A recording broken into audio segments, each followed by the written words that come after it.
Hi అండి, మన రెసిపీస్కి స్వాగతం. నేను మీ దేవిశ్రీ. ఈ వీడియోలో మనం ఫిష్ మ్యారినేషన్ ఎలా చేసుకోవాలో చూసేద్దామండి. ఇక్కడ నేను అన్నీ అరేంజ్ చేసుకొని పెట్టుకున్నాను. ఇక్కడ 250 గ్రామ్స్ ఫిషెస్. నేను కడగక ముందులే వెయిట్ వేద్దాం అనుకున్నా, బట్ అవన్నీ కూడా కొంచెం గలీజ్గా ఉన్నాయని నాకు అసలు నచ్చలేదు. అందుకే నేను కొంచెం ఫ్రెష్గా కడిగి తర్వాత తీసుకున్నాను అనమాట. 250 గ్రామ్స్ ఫిషెస్ ఇంచుమించుగా నాకు 4 వచ్చినాయి అనమాట. చిన్నవి పెద్దవి 4 వచ్చినాయి. 4 నాకు ఫిషెస్ ఫ్రైస్, అది కూడా మిడిల్ పీసెస్ తీసుకున్నాను. ఇక్కడ చూసినట్లయితే ఇక్కడ చూసారా, అన్నీ కూడా చాలా చక్కగా క్లియర్గా నేను మెన్షన్ చేస్తాను. ఇది వచ్చేసి పసుపు, కారము, అల్లం వెల్లుల్లి పేస్టు, ఒక హాఫ్ నిమ్మకాయ, హాఫ్ అంటే చూసుకొని వేసుకుందామండి. అండ్ ఇక్కడ వచ్చేసి ఇది జీలకర్ర, ఇది వచ్చేసి ధనియాల పొడి, ఇది వచ్చేసి పెప్పర్. మొత్తం కూడా ఇట్లా మీరు తీసుకోండి, మీ ఇష్టం. ఇందులో ఏమైనా యాడ్ చేసుకోవాలంటే యాడ్ చేసుకోండి, తీసేయాలనుకుంటే తీసుకోండి, అది మీ ఇష్టం. ఇవన్నీ కూడా నార్మల్ మ్యారినేషన్కి ఇవన్నీ కూడా మంచిగా ఉంటాయి. అండ్ గరం మసాలా కూడా వేసుకోవచ్చు, బట్ నేను గరం మసాలా దానిపైన నేను స్ప్రింకిల్ చేసుకొని తింటాను, అందుకే గరం మసాలా అనేది ఇక్కడ యాడ్ చేయలేదు. యాక్చువల్గా మన ఇష్టం అనమాట, ఎలా కావాలంటే అలా. అది కూడా మనం కొంచెం కర్రీస్ తింటాం కాబట్టి కొంచెం స్పైసీ అనేది తగ్గించుకోవాలనే ఉద్దేశంతో గరం మసాలా యాడ్ చేయలేదు. పెప్పర్కి బదులు మీరు గరం మసాలా తీసుకోవాలనుకుంటే తీసుకోవచ్చు, నో ప్రాబ్లం. ఇవన్నీ కూడా ఒకసారి మనం ఎలా చేస్తానో చూపిస్తాను. ఇక్కడైతే నేను మొత్తం కూడా వీటిని మనం ఏవైతే ఇంగ్రీడియంట్స్ తీసేసుకున్నామో అవన్నీ కూడా మనకి ఈ పాన్లో వేసేసుకుంటున్నాను అనమాట. మంచి కలుపుకోవడానికి బాగుంటుందని చెప్పి వెడల్పు గిన్నె తీసుకున్నానండి, మీకు చాలా క్లియర్గా కనపడాలనే ఉద్దేశంతో. అన్నీ వేసేసుకున్న తర్వాత చాలా కొంచెం నిమ్మకాయ వేసుకోవాలి. వీటన్నిటిని కూడా మనం చక్కగా కలిపేసుకోవాలి. అయితే మనకి ఇలా పొడి పొడిగా ఉంటుందన్నమాట. దీంట్లో కొంచెం వాటరు, కొంచెం ఆయిల్ అనేది వేసుకొని మెత్తగా పేస్ట్ లాగా మనం నేను చూపించిన దాంట్లో సాల్ట్ వేయడం చెప్పలేదండి. ఇంగ్రీడియంట్ సాల్ట్ని కూడా మీరు యాడ్ చేసుకోండి. ఇక్కడ నేను యాడ్ చేసుకుంటున్నాను, మర్చిపోయాను యాక్చువల్గా. అండ్ ఈ సాల్ట్ని కూడా కలిపేసుకొని మనకి మెత్తగా మనకి ముక్కలకి పట్టించుకునేటట్టుగా పేస్ట్ లాగా రెడీ అవ్వాలన్నమాట. ఇలా మనకి ఫిష్ పీసెస్కి చక్కగా పట్టించుకొని చక్కగా మనకి మొత్తం కూడా రాసుకోండి. దానివలన మనకు ఒక 5 minutes రుద్దండి. దానివల్ల మనకి ఏంటంటే ముక్క లోపలి వరకు కూడా మనకి ఉప్పు కారం అన్నీ కూడా చక్కగా పడతాయండి. ఇలా అన్ని పీసెస్ కూడా చక్కగా మనం మ్యారినేషన్ చేసుకోవాలన్నమాట. ఈ మ్యారినేషన్ చేసుకున్న ముక్కల్ని కనీసం 2 గంటల సేపు మనకి ఫ్రిడ్జ్లో పెట్టుకోవాలి, నార్మల్ ఫ్రిడ్జ్లోనే. ఇక్కడ చూసారా అండి, ఇవి నేను మ్యారినేషన్ చేసుకొని పెట్టుకుంటున్నాను. ఎందుకంటే ఇవి రేపుడికండి. నేను ఒక 2 పీసెస్ రేపుడికి పెట్టుకున్నాను అనమాట. ఒక 2 kgs దాకా ఫిషెస్ తీసుకొచ్చాము. మా హస్బెండ్ రేపు కూడా తింటారు. రేపు ఫిష్ కర్రీ తింటారు, అంటే పులుసు తింటారు. అంటే ఈ రోజు నైట్ చేసేస్తాను, రేపు తింటారనమాట. ఎందుకంటే చేపల పులుసు ఎప్పుడు కూడా ఫస్ట్ టైం అప్పటికప్పుడు చేసింది అసలు బాగోదు. అది మా హస్బెండ్ రీజన్ అనమాట. నేను ఫస్ట్ టైము ఫిష్ పులుసు అనేది ట్రై చేస్తున్నాను. ఎలా చేస్తారో నాకైతే తెలీదు. మంచిగా బాగుంటే ఖచ్చితంగా చెప్తానండి ఎట్లా ఉందా అనేది. రేపు పొద్దున మా హస్బెండ్ చెప్పాలన్నమాట ఎలా ఉందనేది.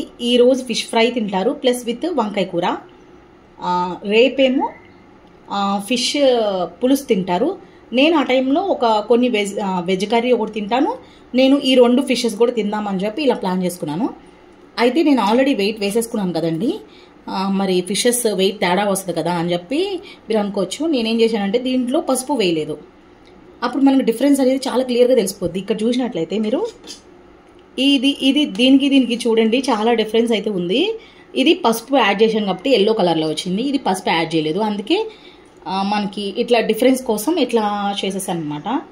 ఇప్పుడు చూసారా ఎంత డిఫరెన్స్ కనబడుతుందో. ఈరోజు ఈవినింగ్ వచ్చేసి నేను ఈ ఫిషెస్ 4 తింటాను, ఇవి 2 రేపు తింటాను. మనకి అప్పటికప్పుడు వచ్చే ఒక పిచ్చి ఆలోచనలు అనమాట ఇవన్నీ.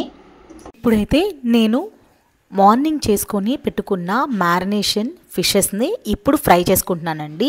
నేను ఎప్పుడు కూడా ఫిషెస్ ఫ్రై చేసుకోవాలనుకుంటే మ్యారినేషన్ అనేది ఎక్కువసేపే చేస్తానండి. కనీసం 2 గంటల పాటు మనం ఫ్రిడ్జ్లో పెట్టుకోవాలి. నేను మార్నింగ్ అనేది మ్యారినేషన్ చేసుకున్నాను అండ్ ఈవినింగ్ వచ్చేసి ఫ్రై చేసుకుంటున్నాను అనమాట.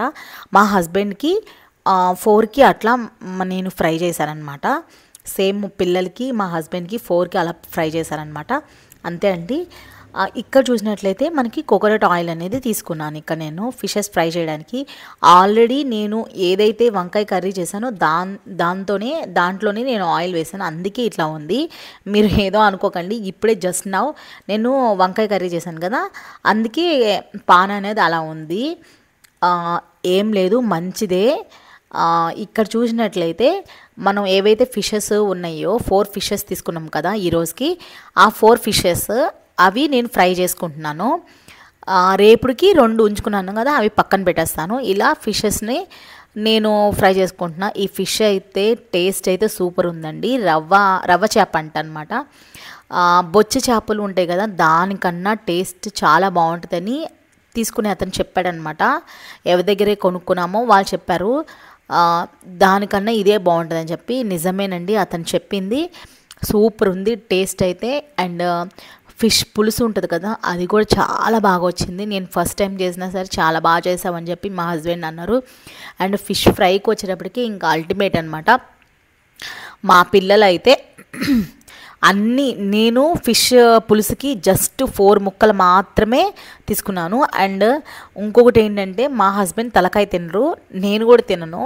ఆ తలకాయలు 4 పీసెస్ వచ్చినాయి కదా, అవి మా మేడ్కి ఇచ్చేసాము. ఎందుకంటే వేస్ట్గా డస్ట్బిన్లో పారేయడం కన్నా ఆమెని అడిగితే తీసుకుంటానండి అని చెప్పింది, అందుకే ఇచ్చేసామండి. ఎందుకంటే యాక్చువల్గా అసలు మేము ఆ ఫిషర్ మ్యాన్ అడగాల్సింది, అమ్మకొద్దు అని చెప్పేసేయాల్సింది. బట్ ఆ రోజు ఇన్సిడెంట్ జరగడం వలన యాక్సిడెంట్ అనేది అయ్యింది కదా, ఆ రోజు అసలు మాకు అసలు ఏం థాట్స్ రాలేదు. మేము అక్కడి నుంచి వెంటనే వెళ్ళిపోవాలనిపించింది, అందుకే గబగబా తీసేసుకొని వచ్చేసాం అనమాట. అందుకే మాకు అసలు ఆలోచన రాలేదు, మాకు దాని గురించే ఆలోచిస్తున్నాం అనమాట ఎంతసేపు. నేను చాలా అంటే చాలా ఎమోషనల్ అయిపోయాను, చాలా బాధేసింది నాకు అసలు ఆ రోజు అయితే చెప్పాలంటే. నిజంగా ఎందుకు బయటకు వచ్చాను రా బాబు అనిపించింది.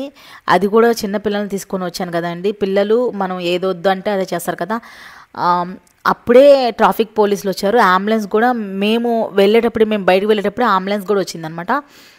అసలు నిజంగా ఎంత బాధ అనిపించిందో, పిల్లల్ని తీసుకొని బయటకు వచ్చాము, ఇట్లా ఎందుకు అయిందబ్బా అని చెప్పి అనిపిస్తుంది. దయచేసి మీరు ట్రాఫిక్లో మీరు వెళ్ళేటప్పుడు చాలా జాగ్రత్తగా చూసుకొని వెళ్ళండి. ఎందుకంటే ఇలాంటి చాలా ఇన్సిడెంట్లు జరుగుతున్నాయి. అతను బ్యాక్ సైడ్ బస్సు టైర్ కింద పడిపోయాడనమాట. ఇప్పుడు తప్పు అతనిదే అవుతుంది, డ్రైవర్ తప్పు కూడా లేదు. ఎందుకంటే ఫ్రంట్ సైడ్ పడితేనే వాళ్ళది ప్రాబ్లం అవుతుంది అనమాట. అండ్ స్పాట్ డెడ్ అండి అతను. అసలు మేమైతే స్పాట్ డెడ్ అనగానే అసలు నేనైతే షాక్ అయిపోయా. కాసేపు దాకా ఇంటికి వచ్చిన తర్వాత కూడా చాలాసేపు నేను మామూలుగా అవడానికి చాలాసేపు పట్టింది.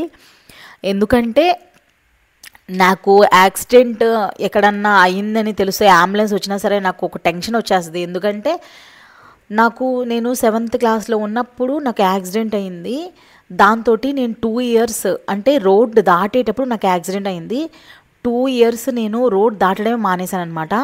9th క్లాస్ దాకా కూడా మా ఫ్రెండ్స్ రోడ్ దాటిస్తేనే దాటేదాన్ని, అంత భయం అనమాట నాకు. అంత భయం పెట్టేసుకున్నాను. ఆ తర్వాత మా ఫాదరు ఇట్లానే ప్రతిసారి మా ఫ్రెండ్స్ చెప్పారంట, చాలా భయపడుతుంది తను రోడ్డు దాటడానికి అని చెప్పినప్పుడు నేను సైకిల్ కూడా నేర్చుకోలేదు. నేను 9th క్లాస్ ఎండింగ్కి వచ్చినప్పటికీ సైకిల్ నేర్చుకున్నాను అనమాట. దాని గురించే భయం వేసి నేను సైకిల్ కూడా నేర్చుకోలేదండి.